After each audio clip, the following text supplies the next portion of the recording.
Would you like to know the cons of being a cabin crew, but from a normal human's perspective? Now, if you're interested, keep on watching. Now, let's start.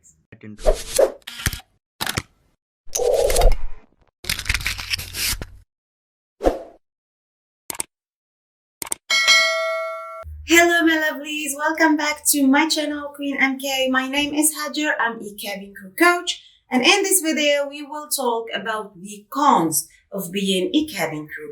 I spoke about that around a year ago, but then I was just fresh from being a cabin crew. So I was talking about all of those points from a cabin crew's perspective. And I told you before that we tend to forget the beautiful side of being a cabin crew and we focus on the negative side. And this is why I decided to make this video now, today, from my perspective today as a normal person working a regular job. You can see that I'm not sharing any cabin crew stories or any fired cabin crew stories simply because of the problems that happened to me. I don't want any problems to happen to me no more because I speak about you guys, but then you never take my side. You always throw me under the bus.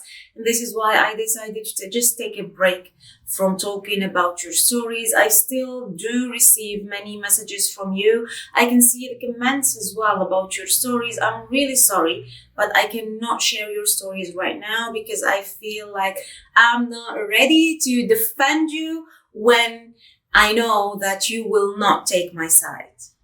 And let's get right to it and let's talk about the same points I covered before, but then with a different perspective. The first negative side of being a cabin crew is no retirement. I guess you all know that there is no retirement after working as a cabin crew for Emirates, Qatar Airways, Etihad, any Middle Eastern airlines. And that is actually a bad side and we cannot neglect this side. But then at the same time, you guys, do you believe that there is any job with retirement in the Middle East? Even if you work as a manager or something else with a big salary around 60,000 dirham, you will not be having any retirement. So this goes for every single worker in the Middle East and not just cabin crew. Here you can either choose to be smart and save money for the future, then make your own project, or you choose to be the loser, and not just a loser, but then someone who does not plan the future and you don't do any project whatsoever. You don't save any money. You just have fun. When you are still a cabin crew, you have fun with girls, boys, going out clubbing and shopping all over the world. But then that will never, ever last. And we have to think about our futures, our family's future. We can have fun, yes. But then at the same time, we have to be vigilant. We have to be smart about saving money. We cannot save the whole salary, but then we can save, for example, half of our salary every single month. After a few years, you will have a lot of money. My advice here, send that money back home. Never keep your money in your accounts in that country that you're working in. Always send that money back home, so at least you will always have a backup plan. You can always start your own projects while you're still a cabin crew, while you're still working. When you have someone that can manage it back home for you, for example, someone that you really trust. For example, the African girls, and big hi to you girls. I'm really proud of you. They always start their own business in hair products and also hair extensions. So that is cool. They are working as a cabin crew. At the same time, they are traveling and they are bringing products, hair extensions, wigs, and they send them back home and they're making some extra money from that. But more importantly, they make a business out of that when they are still a cabin crew. The second negative side is homesickness. You know that you will not be able to fly back home until you finish your probation, which is 6 months. At the same time, do you ever work in a very serious job and you can go back home every week? Well, I think no, because now I do live in Algeria, but I live in a big city and my family lives around 600 kilometers away from me. but I cannot go every week or every month, maybe 3 months, 4 months, then I can go. And at the same time, some of the cabin crew are lucky enough to have a flight back home and they can go during probation. So that is pure luck. But then there is still a chance to go back home in your first 6 months of probation. Imagine if you work any other job in the Middle East. Do you think you will be able to fly back home in the first year? Well, I don't think so, unless you have a very, very well-paid job, like 20,000 dirhams, so you are able to afford a ticket and you go back home in your first year, and then you will just go for 2 days, the weekend days. That's it, because you will have your first vacation after 1 year. So let's be positive. Let's appreciate being a cabin crew. Let's appreciate those discounted tickets that the cabin crew gets. The third negative side is actually being fired during probation. You know that you have to pass some exams to succeed, and then you are a regular, normal cabin crew, not a cabin crew under trial. So those exams are not that hard, but they're just challenging. So if you study enough, you will pass them. I will not lie to you and tell you that I don't know anyone who was not fired during that time. I know people who were fired for failing the exams. I also know people who were fired because they received many complaints. I also know some people who were fired because they did not respect the rules. But again, I will remind you here that there are some rules that we have to respect. I spoke about the rules. If you do respect the rules, if you do study enough, you will pass and you will be a normal cabin crew like we all did. I will tell you about myself in here when I first joined the airline. Guys, I like to go out a lot. At least before, not now. Now I like to stay at home. But before, I used to go out a lot. I like to spend my money. I like to eat in fancy restaurants and just be broke at the end of the month. But at the same time, I compensate that lost time when I go out with my sleeping time. So I take from my sleeping time, because I don't sleep much, to study. Not go out, have fun, and then sleep, and then go and have an exam. Obviously, if I do that, I will not pass. So let's just be smart, and we have a goal. So we are chosen during the assessment day, then we are recruited, then we study enough to pass those exams, right? The fourth negative side is, I think, one of the worst nightmares for any cabin crew is actually management. Here, I will just say that if you work in any company, you will have one horrible boss and you can have one amazing boss. And that is the same thing for Emirates or Qatar Airways. You can either have an amazing manager or have a horrible manager that everyone is complaining about. For example, I heard about this manager. She's a Ishi actually, and she was really, really mean to all the girls, but then she was really nice to all the boys. Many people were fired because of her, but we never really know the whole story. I think if you just stick to the rules, if you respect the rules on board, if you do respect the rules during your layovers or even at your accommodation, you will not have any issues, because at the same time, I know people and they had that manager and they were not fired simply because they do respect the rules. One tiny thing that will never change is emails. You will be receiving emails if you do anything on board, if anyone complains about you. But I think with a little bit of experience, we will be able to deal with every single thing, especially if you focus, if you keep on remembering stuff that happened to you, you will be able to cover your back.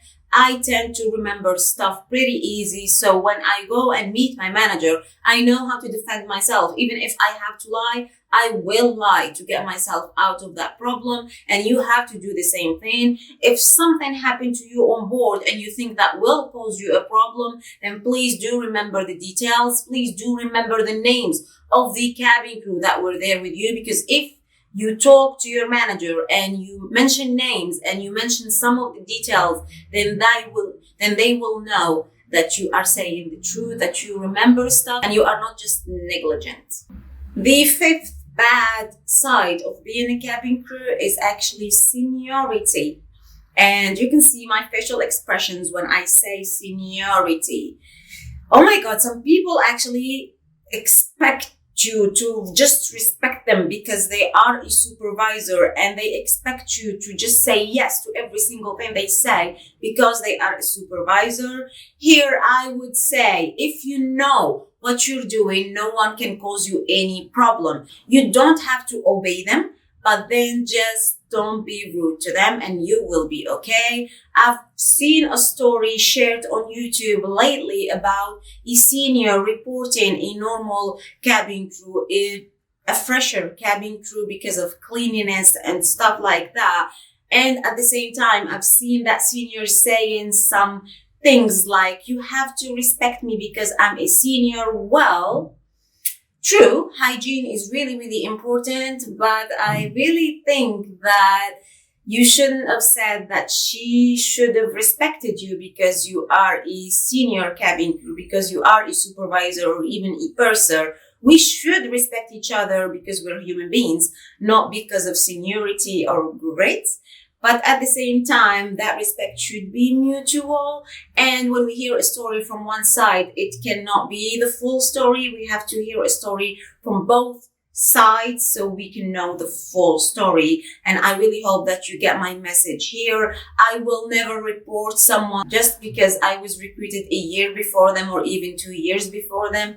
That is just abusing the power. And please tell me down there in the comment section if I'm wrong. Please do. The sixth negative side is actually jet lag. Many people say, and I said as well, jet lag is real.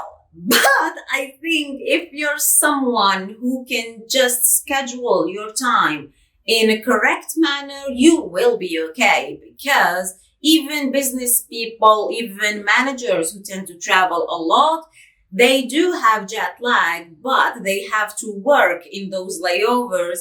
Cabin crew get to relax and see the world during those layovers, and they don't just go to business meetings and stuff. So jet lag is a really small issue here, because even if you're jet lagged, you will go out and see the city and take amazing pictures to brag on Instagram and Facebook or any other social media platform.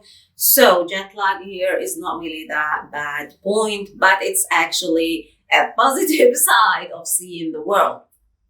Let's move to stupidity. Guys, yes, true. I said that many cabin crew will become stupid because it's a robotic job, and that is completely true. But even in our daily lives, I have people who worked for me, or I worked for people, and I'm just like, oh my God, please use your brain so we do things quicker. I think that goes for any single job. But here, the smart people will always educate themselves. They will not be stuck in that circle of serving food, or even maybe thinking about something bad that might happen on board and being alert. But here, they will, again say it, educate themselves with other things. Maybe even you can finish your studies when you are a cabin crew. You know that the company will help you with 30% of your education fees when you do your PhD degree. So that is amazing. Imagine you will be a cabin crew, you will see the world, and at the same time they can help you with your studies. Family time and holidays and special occasions. Here actually is a negative side. It will always remain a negative side, but then this is one of the fewest negative sides of being a cabin crew. How we can manage that and deal with that is simply by trying to schedule our days off and be with family, schedule our vacations. For example, if you are Muslim, you can schedule your leave during the Eid, and then you can go back home during the Eid, or even spend it with your spouse in Dubai or in Doha. But then again, it's all about scheduling stuff. For the weekends, of course, we have to work. They have to work during the weekends. I do work during the weekend as well now because I have to. So when you are in a customer service field, you have to work anytime the company wants you to work or anytime you schedule yourself to work. So it goes for everybody and not just the cabin crew. Here I'd say that there is a tiny small positive side is that you can take your family with you. For example, in a layover, you can just book a ticket for them and they go with you, and here you can compensate on that lost time. The last negative side I will cover is a customer's complaint. And when I saw myself in that video, I was like, damn it, I'm a drama queen. But I was talking with a cabin crew's perspective. I was really hurt from the things I saw and the things that happened to me as well, like the tiny things. But then they do affect you as a normal human being. But with time, you will be able to manage it. You can trust me on that. With time, I became an expert with dealing with customers, and not like in the beginning when I had big troubles dealing with complaints on board or people not happy, people not satisfied because they get the chicken instead of the beef. So with time, everything goes smoother, everything goes easier. Some people will still come on board to complain. So they will complain about you, about your colleague, about the seat, about the food, about any single thing. But then they're not talking to you, they're talking to the uniform. So just know what you're supposed to do. And when you do things like you're supposed to do, you will not have an issue. And when you see someone like that, please do remember me, and please do remember every single thing they said to you. Remember all the names of the cabin crew who were with you on that flight, and try and be nice to the customers who are around that person. Try to talk to them, get their seat numbers and everything. So when that customer complains about you, you will know how to back yourself up. You will know how to protect yourself. So you will not get a warning. Even a verbal warning tend to be bad in the file. So avoid warnings as much as you can, please. And that will be it for today's video. If you want any advices, please let me know in the comment section. I'm more than happy to help you out with some of the advices that helped me with being a cabin crew, also the mistakes I dealt with, the problems I avoided.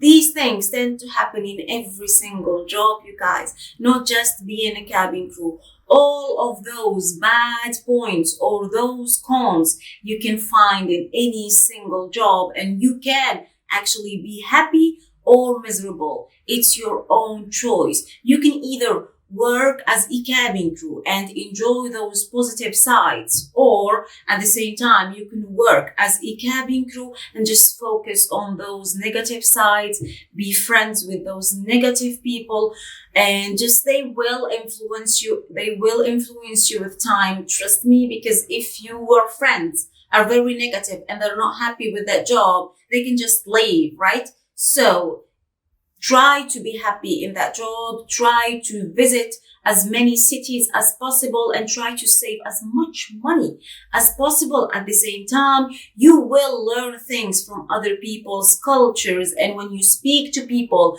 do you think I'm the same person, the same Hajar who joined the Emirates years and years ago? No, I'm not. I'm completely different, simply because I met many people from around the world.